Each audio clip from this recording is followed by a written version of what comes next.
The recent layoffs in games and big tech have been painful. Thousands of people have lost their jobs. Thousands of people are wondering if they will be next. They're wondering what they can do differently to protect themselves in the future. I know some of the people that were let go from these companies.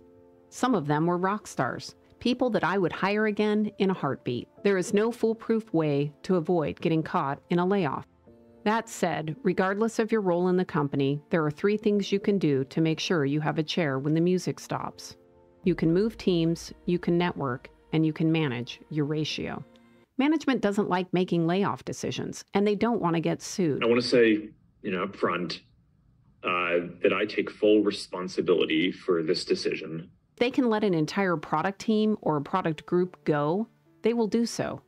It's much easier to tell someone that their game or their product is no longer moving forward than it is to walk up to an individual and tell them that they're no longer going to be at the company. One feels like a business decision, and the other feels personal. This is why you need to have situational awareness. Know where your group fits into the organization and pay attention to how leadership is spending their money. If you think your team is a loser, you need to move. What leaders say doesn't matter. Saying the right things is good, but it's not enough. It's not a valid signal. Leadership in big tech has changed over the years. They don't want to hurt feelings, so they'll say nice things to you and your team, even if that's not what they believe. Microsoft leaders were much more direct back in the day. Somebody's confused. Somebody's just not thinking.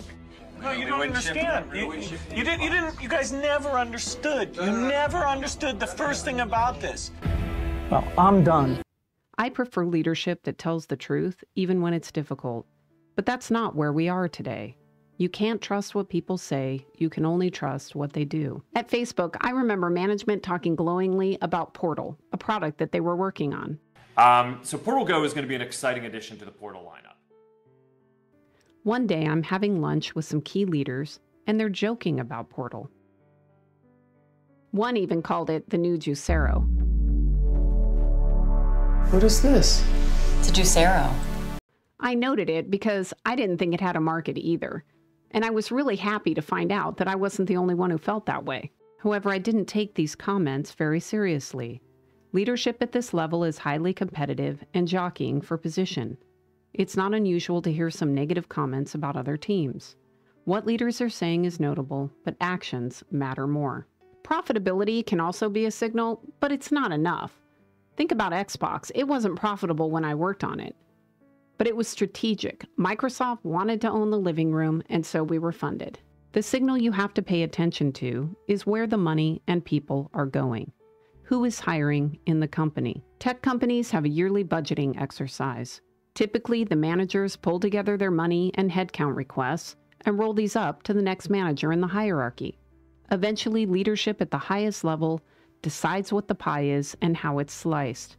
Then it rolls back down the hierarchy and the pie is divided up even further. If your team isn't hiring or getting any money, you should start asking questions because you may be in a loser group. Generally, there is some transparency around this process, but if there isn't, you can ask friends and other teams, or you can take your finance person to lunch and ask them how it all works. They'll tell you in great detail, and you'll learn something about how the company works in the meantime. If none of these things work, you can poke around job listings and figure out who's hiring. As an added benefit, it will help you for the second thing you can do in case of a layoff: networking.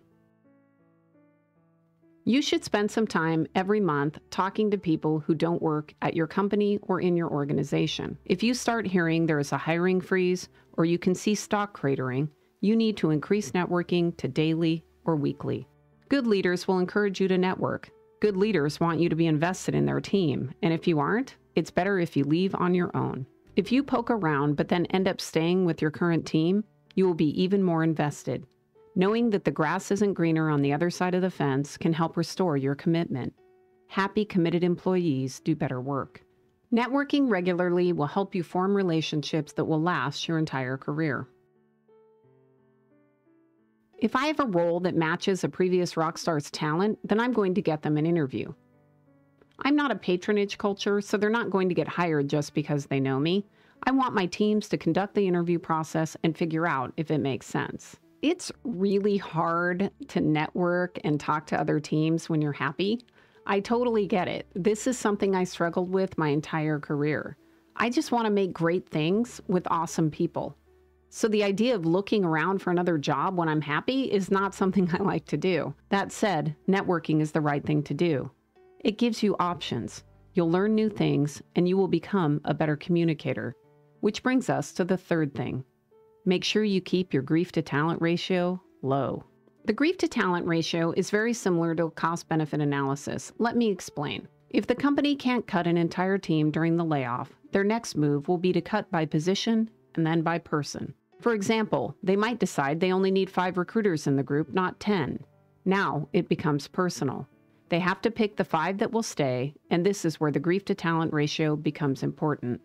It becomes a factor when you are being compared to your peers. We'll start with the talent variable. You need to be the best and you need to tackle hard problems. The reality is that there is a big difference in personal productivity among people. There was a study by Sackman, Erickson, and Grant that found a 10-fold difference between the best and worst programmers. I've been lucky enough to work with some of the best programmers, and I can assure you that this is true. While management sits there debating solutions, the best programmers go out, they write the code, they run the experiment, and they end the debate. And the reality? It's not just programmers. There was another study in 1979, and it found this degree of variation isn't unique to software.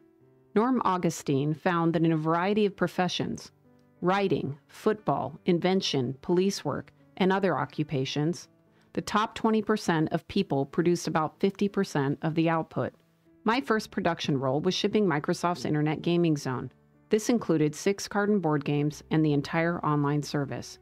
We had to integrate a company, their servers, rewrite the code, and ship in 9 months. Simultaneously, I was the producer on Fighter Ace. This was Microsoft's first massively multiplayer game. The game was being developed in 4 different locations in 3 different countries. And remember, at that time, we didn't have cell phones or video conferencing. I processed over 1,000 emails a day. I was working all the time. I was terminally online. I eventually became so exhausted, I decided it was time to leave and go work in a different games group. When I left, they replaced me with 5 people. Had there been a layoff, I would have been safer than most. Not only was I very productive, I was tackling incredibly hard problems. So being the best is important, but it's still not enough. You also have to be less annoying. Everyone that has been in games or tech for years knows that programmer. The person that is talented and a complete pain to deal with. I don't think it's a coincidence. I think the best programmers have been focusing on learning to write great code and not on being the best communicators. Being told your idea sucks doesn't feel good. That's why you need to be as kind as possible when rejecting an idea. This doesn't mean lying or compromising on issues you feel are key.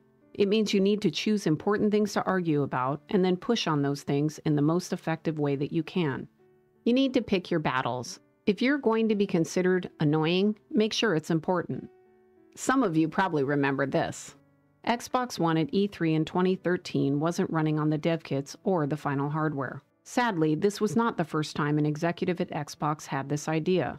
At the E3 prior to launch, we had just finished our industrial design for the Xbox.